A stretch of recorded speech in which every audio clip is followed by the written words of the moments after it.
let's talk about some key moments about this finish. Wait, that's not it. Ah, here it is. Let's see how this finish materialized. So after Darren got kicked in the cack, he immediately and relentlessly started pushing Masvidal back, managing his range with the lead hand and controlling the outside foot position, where he was able to find this beauty of a left hand set up by the glove trap, and even though it was looking brilliant for Till right now, I think Masvidal made a very early mental note and adjustment, and that was to not let Darren track him down, especially in straight lines.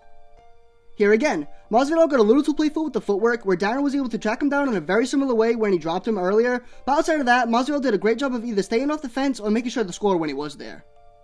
So after the drop, you can see right when they got back to the feet, Masvidal started to demand some octagon space with that nasty right body kick and stick his foot in the ground more in returning, opposed to getting back straight up and letting Darren dictate everything. Just a small note that loomed large in this fight was the way Masvidal was choosing and setting up his kicks, which led to following up with the hands. Just an example of him mixing it up and keeping Till guessing, and you can see Darren acknowledging that a little bit. And another. Boop boop.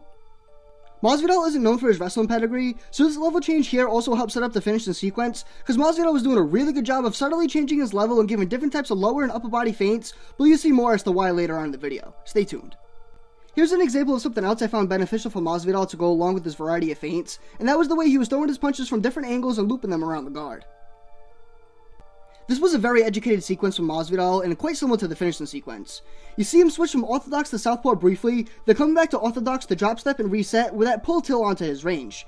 Masvidal shows him the left hook to negate Till from gaining that foot position and lining up his left hand, forcing him back to reset, and as Till took a half a step forward, Masvidal anticipated that step, feinting the switch and coming over the top with that beautiful 2-3 combination. Jorge definitely had a good round, but with the early knockdown and some really solid combinations landed by Till, I'd probably say it was Darren's round, but let's see how.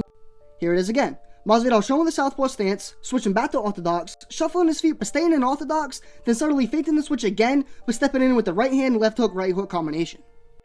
Small note, you can see here, Masvidal is reading and seeing things coming better. So we've seen Masvidal show a similar combination a few times, but what's the difference here?